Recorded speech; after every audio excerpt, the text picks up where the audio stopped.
इस कार्यक्रम के प्रायोजक हैं कृषि एवं किसान कल्याण मंत्रालय, भारत सरकार।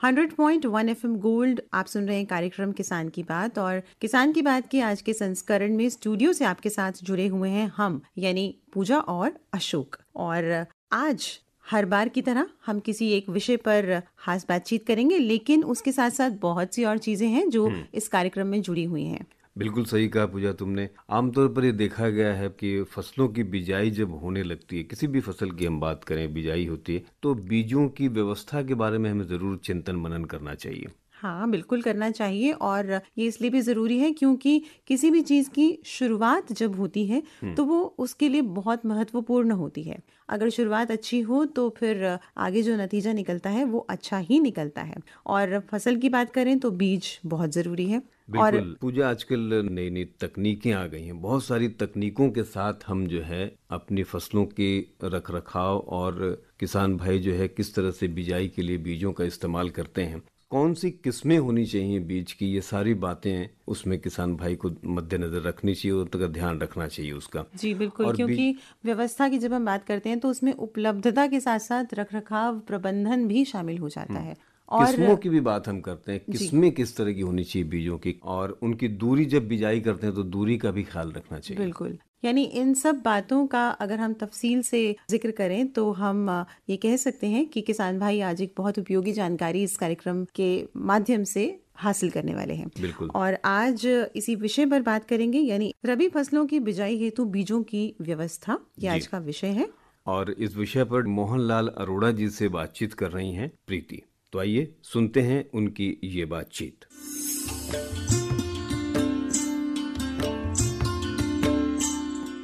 किसान की बात कार्यक्रम में आप सभी का स्वागत है। मैं आपके साथ प्रीति और हमारे साथ स्टूडियो में विशेषज्ञ हैं। रबी की बिजाई का ये समय है, तो जो बात हमारे किसान भाइयों के दिमाग में आ रही है वो है कि उत्तम बीज कहाँ से कैसे। हम यही सोचते हैं किसान भाइयों कि आपको जो चीज चाहिए वो आप तक पहुंचे और बिल्कुल सुविधा से, सरलता से। और FM गोल्ड का ये प्रोग्राम किसान की बात आप सभी किसान भाइयों के लिए है, किसान बहनों के लिए है। तो आपकी जो बीज की समस्या है, कहाँ से कैसे, कितना, किस प्रकार का, ये सारी समस्याओं का समाधान आज हम करेंगे। स्टूडियो में हमारे साथ है मोहनलाल अरोड़ा जी। बहुत बहुत स्वागत है आपका गोल्ड के स्टूडियो में। Thank you madam. आप हैं निदेशक वाणिज्यिक और साथ ही साथ आपको बता दें राष्ट्रीय बीज निगम पूसा नई दिल्ली से जुड़े हैं। और यहाँ पर हम ये भी कहना चाहेंगे कि ये एक ऐसा संस्थान है जहाँ से पूरे भारत में बीज जो है वो हमारे किसान भाई लेते हैं। तो जैसे हमने शुरू में ही जिक्र किया था अरोड़ा जी कि रबी का सीजन है और पूरे देश में इस समय बीजों की व्यवस्था की जा रही है, तो क्या बताना चाहेंगे? बिल्कुल ठीक कहा आपने। अभी रबी का सीजन शुरू हो गया है और निगम ने करीब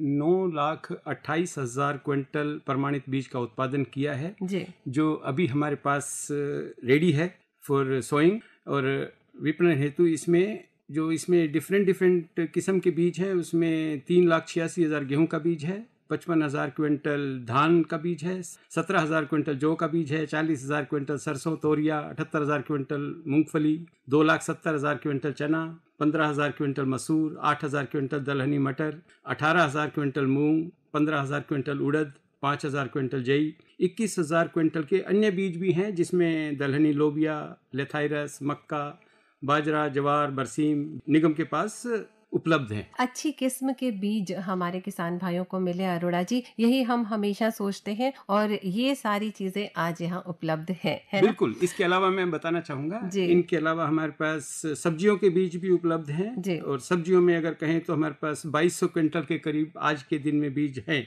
जिनमें मुख्य रूप से हैं मिर्च है, मटर है, सेम है, प्याज है, टमाटर है, मेथी, फूल गोभी, गांठ गोभी, भिंडी, लौकी, मूली, गाजर, शलगम, पालक आदि के संकर व प्रजाति बीज उपलब्ध हैं। संकर हुआ मतलब हाइब्रिड भी और वैरायटीज भी दोनों हैं। तो अब बात आती है कि हमारे किसानों तक ये सारी चीजें पहुंचे, तो इसके लिए क्या करना होगा? जी। बिल्कुल, देखिए हमारा टोटल नेटवर्क ऑल इंडिया में है। आप कहीं से भी किसान भाई जाके हमारे ऑफिस से खरीद सकते हैं और हमारे डिफरेंट चैनल्स भी हैं जिसके तरीके से खरीद सकते हैं। एक हमारे अपने अधिकृत विक्रेता होते हैं तकरीबन हमारे 2200 विक्रेता सारे भारत में फैले हुए हैं। वहीं से लेना चाहिए हिसाब से, है ना। और दूसरा हमारे अपने बीज केंद्र भी हैं जिससे खरीद सकते हैं। इसके अलावा कृषि विभाग से खरीद सकते हैं, जो राज्य के कृषि विभाग है उनको भी हम सप्लाई करते हैं, उनसे भी आप ले सकते हैं। और प्रदर्शनियां लगाते हैं हम, किसान मेला है, जीप कैंपेन है, उनसे भी आप खरीद सकते हैं। तो ये सारी चीजें हमारे किसान भाइयों को मिल सकती है, लेकिन उन्हें सतर्क रहना है, उन्हें जान लेना है कि कहाँ कहाँ ये चीजें कैसे कैसे उपलब्ध है, और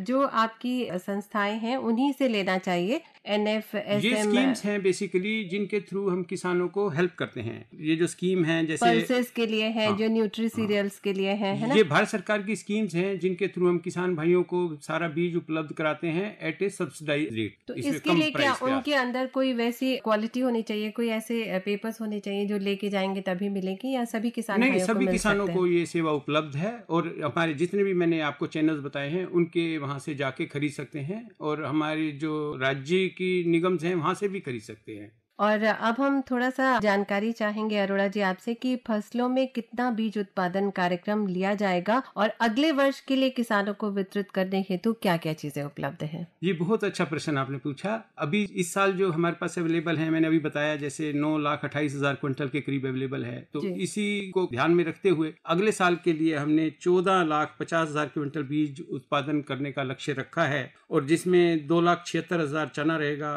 32,000 क्विंटल सरसों रहेगी, 7,70,000 क्विंटल गेहूं रहेगा, 16,000 क्विंटल जौ रहेगा, 97,000 क्विंटल धान रहेगा, 19,000 क्विंटल दलहनी मटर रहेगी, और 1,15,000 क्विंटल मूंगफली रहेगी, 1,06,000 क्विंटल हाइब्रिड सीड मक्का आदि आदि रहेंगे। इसके अतिरिक्त 10,000 क्विंटल सब्जी का बीज भी निगम ने बनाने का लक्ष्य रखा है, और जो विपणन हेतु अगले साल अगली रबी में अवेलेबल होगा। और गुणवत्ता वाली किस्मों की बात करें तो ज्यादा उत्पादन मिल सकता है, तो उसमें जैसे गेहूं की बात करें तो कौन कौन सी उन्नत किस्में होंगी इसमें। हमारे पास जो उन्नत किस्में गेहूं में हैं बहुत अच्छी किस्में हैं, जिसमें PBW 723 उन्नत किस्म है।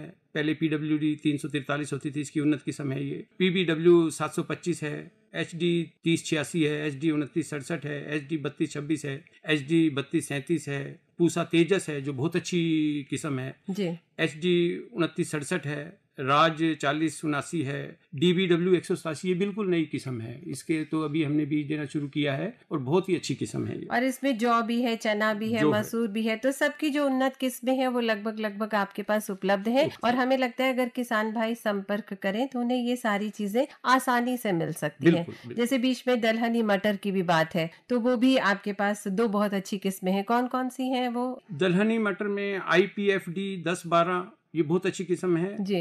HFP 529 ये भी बहुत अच्छी किस्म है। और इसके अलावा सरसों में अगर देखें तो RH 749, RH 406 बरानी सरसों बोलते हैं इसको करके, PM 30 है, RGN 298 है। अच्छा, यहाँ पर हम एक चीज जरूर जानना चाहेंगे, जैसे जब हम रबी फसलों की बात करते हैं तो अगेती और पछेती दोनों होती है, तो इसमें कौन सी प्रमुख है जो अगेती में लगा सकते हैं, जिसका फिलहाल समय है शायद, है ना? जी बिल्कुल, अभी बिल्कुल सही समय है जहाँ पे अगेती का समय चल रहा है। जैसे गेहूं में अगर अगेती की बात करें तो HD 3086, HD 2967, राज 4120, राज 4037, PBW 725, WH 1142, HI 8663, KRL 213 ये अगेती फसलें हैं। अगर इसी तरह मैं कहूँ पछेती फसलें कहूँ तो गेहूं के अंदर कहेंगे तो HD 3118 है, WH 1124 है, DBW 71 है, HD 3059 है, WR 544 है, राज 3077 है। इसी प्रकार से जौ की भी है, चना की भी है, दलहनी मटर है, मसूर है, सरसों है, सबकी है, सभी की अगेती पछेती दोनों है, जिससे किसान दोनों समय का फायदा उठा सके। और हमारा मुख्य उद्देश्य भी यही होता है कि किसानों तक सारी बातें जो महत्वपूर्ण है वो उन तक पहुंचे। जैसे आपने बहुत सारी किस्में बताई हैं, यहाँ एक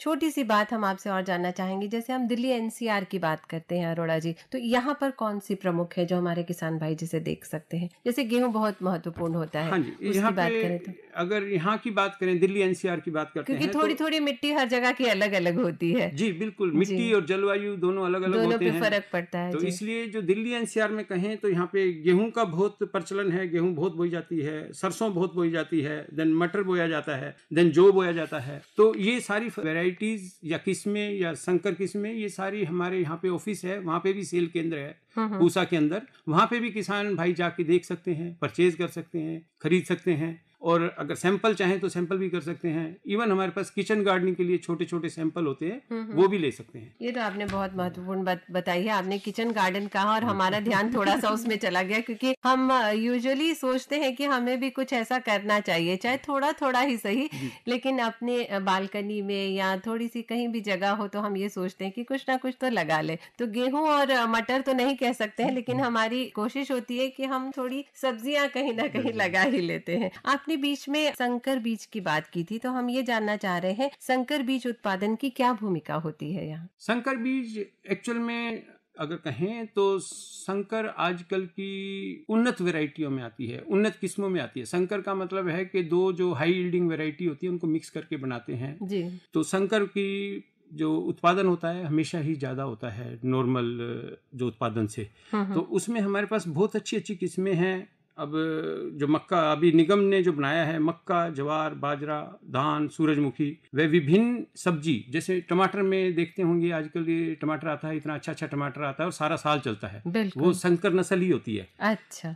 बैंगन, लौकी, करेला आदि की संकर प्रजातियों का बीज हमारे यहाँ पे उपलब्ध होता है। कोई भी किसान भाई आके हमारे यहाँ ऑफिस से देख सकता है और ले भी सकता है, खरीद भी सकता है। या विक्रय केंद्र भी है हमारे यहाँ। अच्छा, आपने विक्रय केंद्र कहा है तो हम ये जरूर जानना चाहेंगे कि उसका समय क्या है, कब जा करके लिया जा सकता है? कोई निश्चित समय होता है जैसे 10 से 5 या ऐसा कोई समय, या छुट्टी का दिन कोई है तो उसमें किसान भाई ना जाए? जी बिल्कुल, सोमवार से शनिवार तक 10 बजे से 6 बजे तक खुला रहता है विक्रय केंद्र जी। और किसान भाई कभी भी आ सकते हैं और लगभग सभी बीज यहाँ पे उपलब्ध होते हैं। आपने बीच में न्यूट्री सीरियल्स की बात की थी, तो अरोड़ा जी ये भी जानना चाह रहे थे चलते चलते कि न्यूट्री सीरियल्स बीजों के उत्पादन में क्या भूमिका होती है?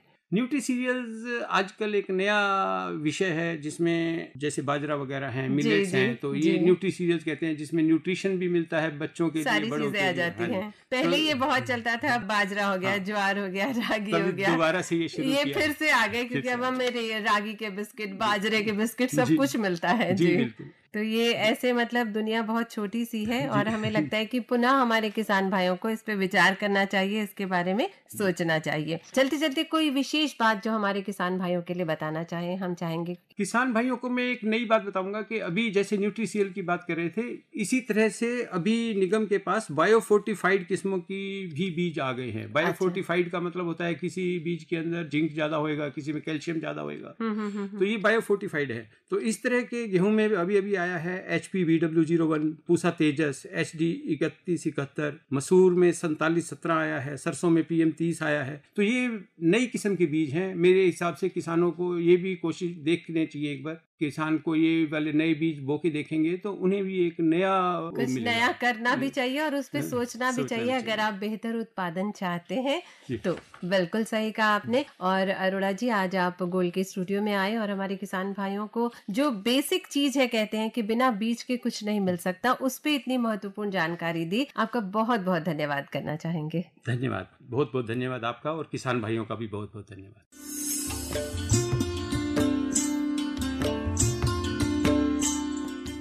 रबी फसलों की बिजाई हेतु बीजों की व्यवस्था। अभी आपने सुना इस विषय पर हुई बातचीत और हमारे आमंत्रित विशेषज्ञ थे मोहन लाल अरोड़ा, जिनसे बात कर रही थी प्रीति। उम्मीद है कि इस विषय से जुड़ी तमाम बातें किसान भाइयों ने सुनी होंगी और इसका वो लाभ जरूर उठाएंगे। बहरहाल आगे बढ़ते हैं और किसान भाइयों के लिए कुछ मनोरंजन की बात भी पूजा होनी चाहिए, क्योंकि मिट्टी की सौंधी सौंधी खुशबू अगर खेतों से उभर कर आती है तो उसमें अगर लोक गीतों का आनंद लिया जाए तो जीने का अंदाज बदल जाता है। जी अशोक, बिल्कुल ठीक बोला आपने। तो चलिए आगे बढ़ते हैं और श्रोताओं को सुनाते हैं ये लोकगीत।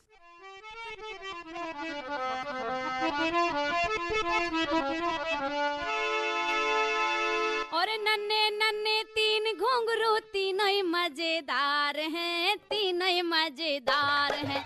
नन्हे नन्हे तीन घुंघरू तीनों ही मजेदार हैं, तीनों ही मजेदार हैं। नन्हे नन्हे तीन घुंघरू तीनों ही मजेदार हैं, तीनों ही मजेदार हैं।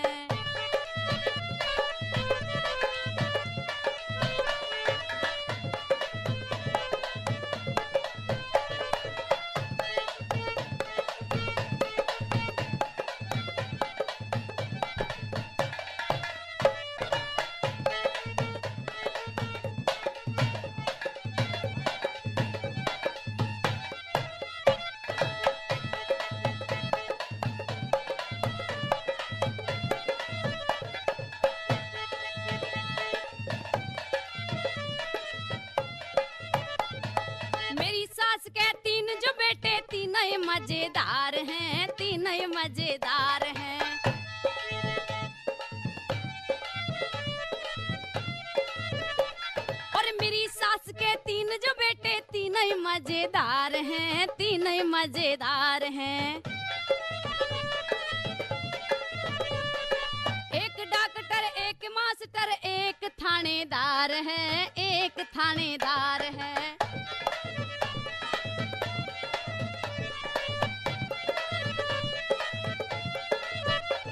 और एक डॉक्टर, एक मास्टर, एक थानेदार है, एक थानेदार है।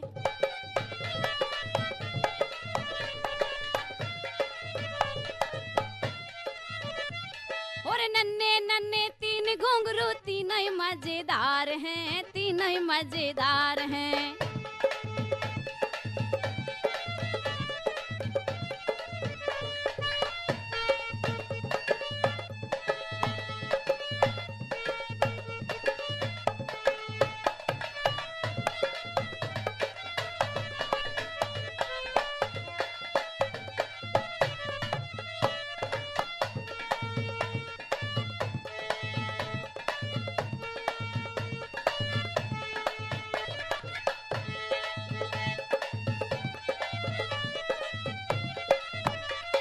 मेरी सास के तीन जो बेटी तीनों ही मजेदार हैं, तीनों ही मजेदार हैं।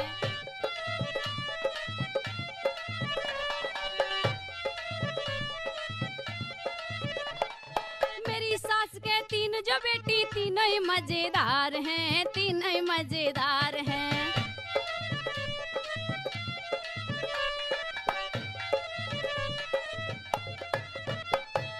एक गावे एक नाचे एक ढोलकदार है, एक ढोलकदार है।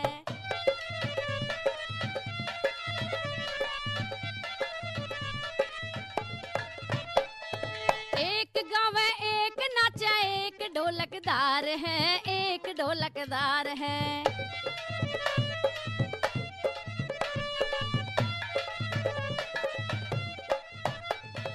नन्हे नन्हे तीन घुंघरू तीनों ही मजेदार हैं, तीनों ही मजेदार हैं।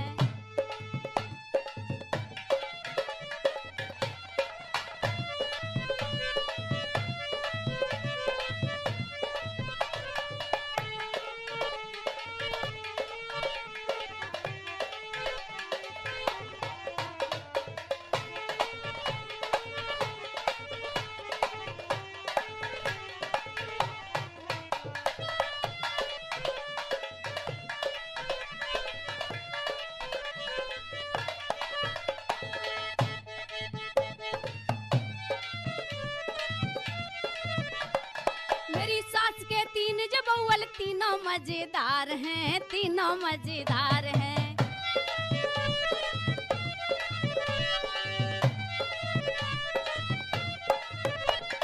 मेरी सास के तीन जब अव्वल तीनों मजेदार हैं, तीनों ही मजेदार हैं।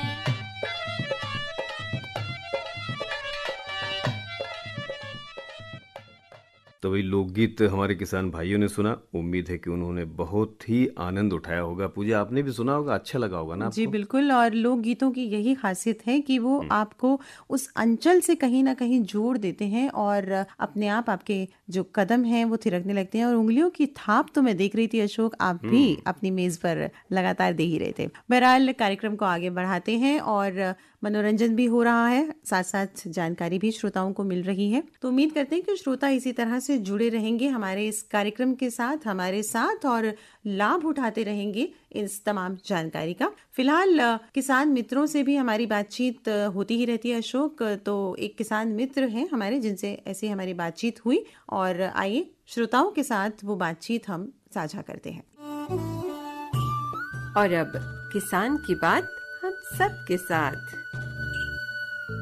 हमारे साथ किसान भाई गौतम जुड़ चुके हैं इस समय। नमस्कार गौतम जी। नमस्कार मैडम। इस समय तो मुझे लगता है कि बहुत अच्छी खेतीबाड़ी हो रही है, क्योंकि मौसम जो है बहुत अच्छा है और किसानों की खेतीबाड़ी के अनुकूल है। आप कितना इत्तेफाक रखते हैं इस बात से? बिल्कुल मैम, मौसम बढ़िया साथ दे रहा है किसान का। इस समय ठीक फसल है, अच्छी फसल बन रही है। आपके यहाँ की जमीन जो है वो कैसी है, किस तरीके की मिट्टी है? मैडम अपने यहाँ ज़्यादातर ज्वार है, बाजरा है और सब्जी भी होती है। इस तरीके की मिट्टी है अपने यहाँ की। जिसको दोमट और काली मिट्टी दोनों टाइप की है। ये मिट्टी जो है, जो फसल आप लगाते हैं उसके लिए बिल्कुल ठीक मिट्टी है, उपजाऊ मिट्टी है। बिल्कुल मैम, जब जमीन है तो जमीन अपने ऊपर कुछ नहीं रखती, वो सब सारा कुछ किसान को देने के लिए बनी हुई है, वो किसान को सब कुछ देती है। पानी की क्या व्यवस्था है? पानी मैडम थोड़ा सा वाटर लेवल तो डाउन है अपने यहाँ, लेकिन बरसाती मौसम में ठीक हो जाती है। खेती के बारे में आपको सिखाता कौन है? पहला तो ये होता है कि अपना जो बुजुर्ग है ना, अपने उन्हीं के आधार पे सीखते हैं, अपन जो करते हैं वही बच्चे सीखते हैं। लेकिन अपने यहाँ वो भी है, कृषि विभाग भी समय समय पर कैंप लगाता है अपना, जो जानकारियाँ मिलती हैं उससे खेती को कितना लाभ मिलता है? जब कैंप लगते हैं तो वो हमें फसल के बारे में, कीटनाशक दवाइयों के बारे में, मेडिसिन के बारे में बताते हैं, और ज़्यादा से ज़्यादा उन्नत करने वाली चीज़ों के जो ज़्यादा फसल पैदा होती है, जिससे कि हमें बैलेंस होता है ना फसल का एंड में, वो मिलने की जानकारी देते हैं वो। फिर उसके बाद में आपको फसल का जो कटा हुआ माल है, जो वो कहाँ बेचना चाहिए, किस जगह आपको सही रेट मिलेगी, उसके बारे में भी जानकारी देते हैं वो। बहुत बहुत शुभकामनाएं। Thank you madam.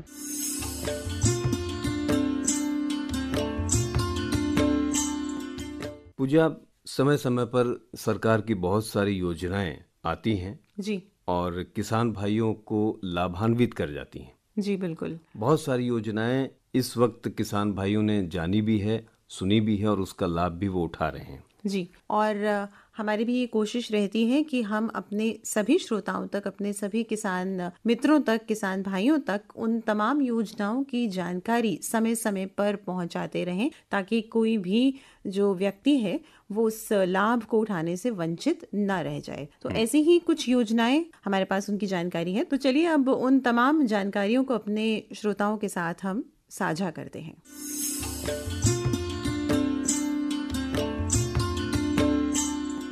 हमारे साथ स्टूडियो में है डॉक्टर Y.R. मीना, अपर आयुक्त विस्तार। तो यहाँ हम जरूर कहना चाहेंगे, चिंताओं को दूर करें, फसल के नुकसान की भरपाई कराएं, प्रधानमंत्री फसल बीमा योजना से लाभ उठाएं। कुछ बताइए हमारे श्रोताओं को। खासकर प्रधानमंत्री फसल बीमा योजना, उसका मेन उद्देश्य है कि किसानों को जो नुकसान होता है फसल में प्राकृतिक आपदाओं की वजह से जी, उसको निजात पाने के लिए बीमा अगर होता है तो उनको उसकी भरपाई हो जाती है, नुकसान नहीं होता है। जी हाँ, सूखा हो, बाढ़ हो या कोई भी मतलब प्राकृतिक आपदा हो तो उससे बचाव हो सकता है। और क्या क्या विशेष बातें हैं इसमें? बाकी इस योजना के अंतर्गत एक्चुअली संबंधित जो राज्यों द्वारा अधिसूचित सभी प्रकार के खाद्यान्न जैसे तिलहन, बागवानी, वाणिज्यिक फसलों के पूर्ण फसल चक्र का जोखिम कवर है। बुआई से लेके आखिरी समय तक सारी चीजें इसमें वो हैं। और खाद्यान्न, तिलहन, दलहन फसलों के लिए खरीफ में बीमित राशि जो है उसका 2% प्रीमियम देना होगा, और बागवानी वाली अगर फसलें हैं, कॉमर्शियल वाणिज्यिक फसलें, उसमें 5% प्रीमियम है। ये फिक्स है हर मौसम, हर सीजन के लिए।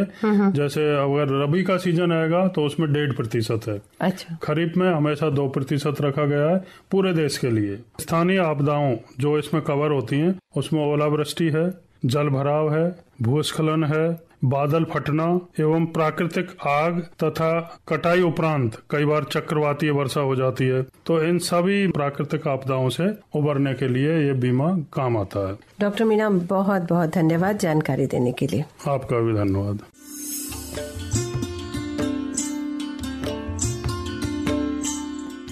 अशोक, कहा जाता है कि हमारा मूड हमारे काम करने की जो क्षमता है, जो शक्ति है, और जिस तरह से हम उत्साहित होते हैं किसी काम को करने के लिए, वो उसको बहुत अच्छी तरह से प्रभावित करता है। और बहुत से ऐसे कारण होते हैं जो उस मूड को प्रभावित करते हैं, और मौसम भी उनमें से एक है। जब मौसम अच्छा होता है तो हम खुद ब खुद हर काम को अच्छी तरह से अंजाम दे पाते हैं। लेकिन किसान भाइयों की अगर हम बात करें तो उनके लिए मूड से ज्यादा उनकी जो फसल की पैदावार है और जो रखरखाव संबंधी सावधानियां बरती जानी चाहिए, उसमें मौसम की बहुत अहम भूमिका रहती है। तो ऐसे में आने वाले दिनों में मौसम का हाल किस तरह से रहने वाला है, इसकी थोड़ी सी जानकारी हम अपने श्रोताओं को और अपने किसान मित्रों को देते हैं। आइए सुनते हैं मौसम का हाल।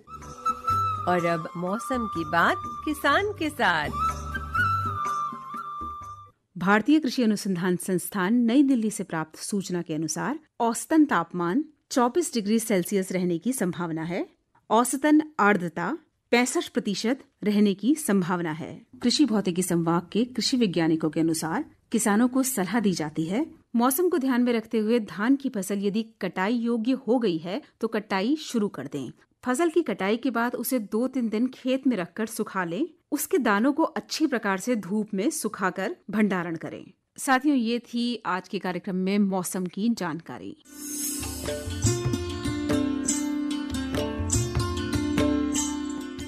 100.1 FM गोल्ड पर आप सुन रहे हैं कार्यक्रम किसान की बात। और कार्यक्रम में अशोक हम तमाम सारी बातें कर रहे हैं, लेकिन बाजार की बात भी कर लेते हैं। और बाजार के उतार चढ़ाव से हम सभी वाकिफ हैं। वैसे तो अगर हम इसको जिंदगी से जोड़ें तो जिंदगी में भी बहुत से उतार चढ़ाव आते हैं, लेकिन बाजार के उतार चढ़ाव जो हैं वो खासतौर से किसान भाइयों को काफी प्रभावित करते हैं। और बाजार का जो भाव है उससे किसान भाई किस तरह से लाभान्वित हो सकते हैं, आइए वो जानने की कोशिश करते हैं और डालते हैं एक नजर आज के फल और सब्जियों के बाजार भाव पर।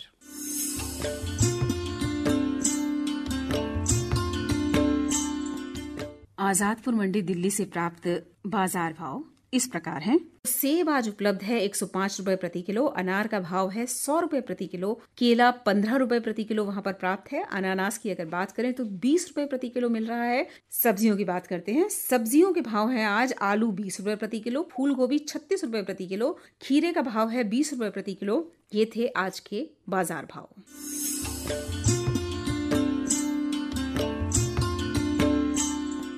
श्रोताओं, वैसे तो हमारी कोशिश होती है कि हम गागर में सागर भर लाएं, फिर भी अगर हमसे कोई चूक होती है, कोई गलती होती है, तो आपके मार्गदर्शन, आपकी शिकायतें, आपके सुझाव, आपकी प्रतिक्रियाएं हम तक पहुंचनी चाहिए। हम उनका स्वागत करेंगे। आप इसके लिए हमें पत्र लिख सकते हैं। पत्र लिखने के लिए हमारा पता है कार्यक्रम किसान की बात, कमरा नंबर 610, प्रसारण भवन, संसद मार्ग, आकाशवाणी, नई दिल्ली 110001। जी बिल्कुल। और श्रोता अगर चाहें तो ईमेल के माध्यम से और SMS के माध्यम से भी हमारे साथ जुड़ सकते हैं। kkbongold@gmail.com हमारा ईमेल ID है, जिस पर आप हमें अपने सुझाव, अपनी शिकायतें या जो भी बात आप हमसे साझा करना चाहते हैं वो भेज सकते हैं। और 530110 हमारा SMS नंबर है, जिस पर आप हमें SMS भी कर सकते हैं। जी हाँ, जरिया कोई भी हो, साधन कोई भी हो, मकसद बस इतना है कि आपके सुझाव और आपके मशवरे हम तक पहुंचने चाहिए। जी, और चलते चलते अशोक, अब श्रोताओं को ये बता दें कि 4 नवंबर को जो कार्यक्रम प्रसारित किया जाएगा किसान की बात का जो संस्करण होगा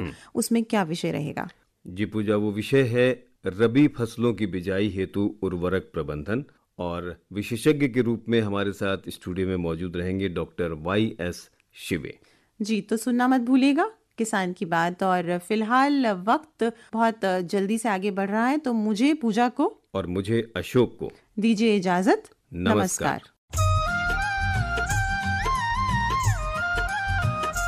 ऐसी नई नई तरकीबें अब हमको हैं चुननी, ऐसी नई नई तरकीबें अब हमको हैं चुननी।